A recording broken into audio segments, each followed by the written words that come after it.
8.3 exercise है। आज इसमें भी आपको क्या निकालना है, व्यंजकों का गुणन ज्ञात करना है। क्या करना है? अब कल जो हमने गुणनफल ज्ञात किया था उसमें आपने देखा एक पद को हमने एक पद से ही गुणा किया था। ठीक है ना, एक पद समझते हैं ना जी, जो प्लस या माइनस के साथ किसी से ना जुड़ा हो, जैसे 2p 3q, ये क्या है आपके एक पद। लेकिन अगर मैंने बोला 2p plus 3q plus 3q तो कितने पद बन गए? 3।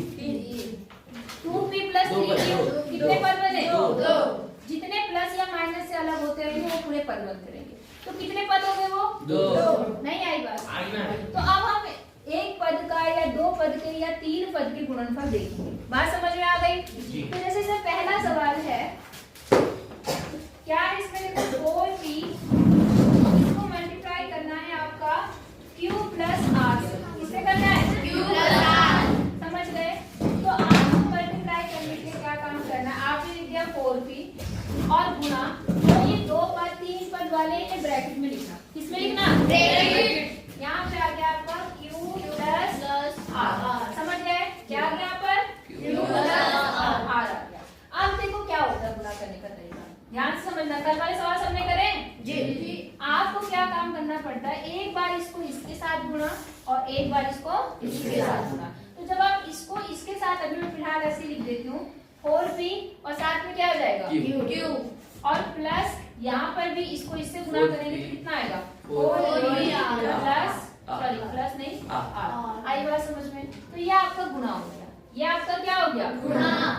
आई बात समझ में कि नहीं है? एक सवाल और ले लो, क्यों हो जाएंगे? चलो तीसरा भी ले लेते हूँ, इसमें थोड़ा सा घाटे पड़ेगी। देखो यहाँ पर है a प्लस b, क्या है यहाँ पर? a प्लस b, कॉमा है, फिर कितना है 7a स्क्वायर b स्क्वायर। ये है सिंगल पद और इसमें कितने पद है? 2। इसमें कितने पद है? 2। कोई ऐसा तो नहीं कह रहा इसमें 3 पद है? नहीं। क्यों? प्लस या माइनस नहीं है, तो ये एक पद है और यहाँ कितने पद है? 2।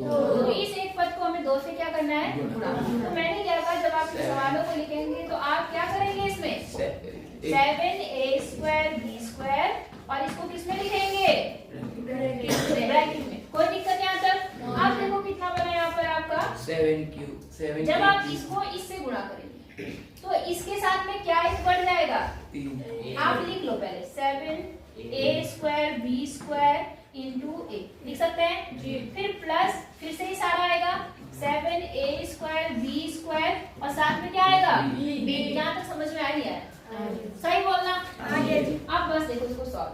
यहाँ पर a की घात 2 है, यहाँ घात कितनी है? 1। तो कितनी बन जाएगी? 3। तो 7a की घात 3 b की घात 2 प्लस यहाँ पर कितना है? 7 a तो ठीक है और b कितना है यहाँ पर? 2 और 1 3, तो b की घात 3। ये आपका क्या हो जाएगा? आंसर। बोलो बात समझ में आई या नहीं आई? करना है? उतारो फिर अगला बताती हूँ। दूसरा क्वेश्चन में 2 टेबल बनी, एक टेबल ये, एक टेबल ये है।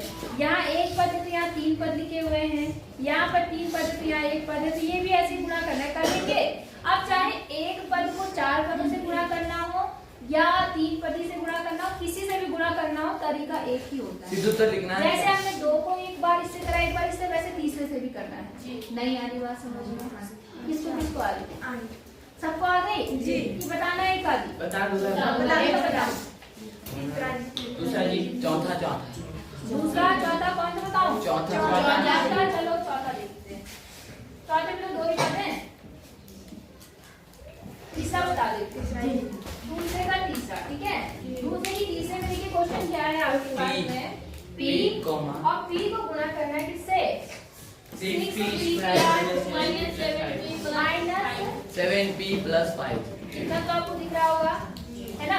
अब देखो मैंने वही बात बोली कि जो 3 पद हो गए ना, तो एक बार इसको इससे, फिर इससे और फिर इससे। समझ गए? पहले मैं लिख दे दूं ताकि आपको कंफ्यूजन ना हो। p इंटू 6 p की घात 3 हो गया, minus p into 7p plus p into 5। यहाँ तक सबको समझ में आया? ये p मैंने सबके साथ लिख दिया, कोई दिक्कत? अब देखो ये भी p, ये भी p, कितना p बन जाएगा? 4। 6 तो 6 रहा और p की घात कितनी हो गई 4 माइनस 1 यहाँ कितना 7 p की घात 2 और यहाँ पर प्लस 5 p ये आपका आंसर। बोलो इजी है कि टफ है? हो जाएगा? कोई दिक्कत है आपको? अच्छा, इसी प्रकार से आपके आगे हैं सवाल नंबर 3 में भी वही काम करना है, आपको मल्टीप्लाई करना है। तो मल्टीप्लाई करने का रूल मैंने आपको बता दिया। जिनकी बेस समान है उनकी घातें जुड़ जाती हैं और नंबर आपस में क्या होते हैं गुणा। जैसे कल था, कौन सा सवाल बताऊं आप बताओ? तीसरा चौथे का तीसरा सवाल ले लिया मैंने, ठीक है? नहीं सॉरी, तीसरे का तीसरा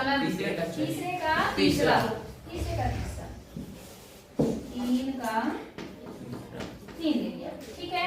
तो यहाँ देखो कितना है -10/3 p q की घात 3 और दूसरे ब्रैकेट में है 6/5 p की घात 3। कोई दिक्कत यहाँ तक? अब देखो, पहले नंबर को पहले मैं लिख लेती हूँ ताकि आपको पता चले। इसको इसके साथ लिख लिया मैंने, देखो 10 माइनस भी है तो -10/3 गुना 6/5। कोई दिक्कत है आपको? नहीं। अच्छा, अब आगे आ जाओ। p q की घात 3 फिर p की घात 3 q। मेरी बात समझ में आई? अभी तो मैंने कुछ भी नहीं किया है, नंबर को नंबर के साथ लिखा और इसको इसके साथ यहाँ लिख दिया। समझ में आया सबको? अब इसको गुणा करना है, लेकिन अगर उससे पहले कुछ कटता है तो आप काट सकते हैं। तो देखो 3 का 3 दूनी 6 5 की 5 दूनी 10 हो गया 5/2। अब देखो ऊपर यहाँ 2 और यहाँ 2 आया और नीचे 1 आया, तो 2 और 2 कितना हो गया 4 माइनस का 4 हुआ नहीं हुआ?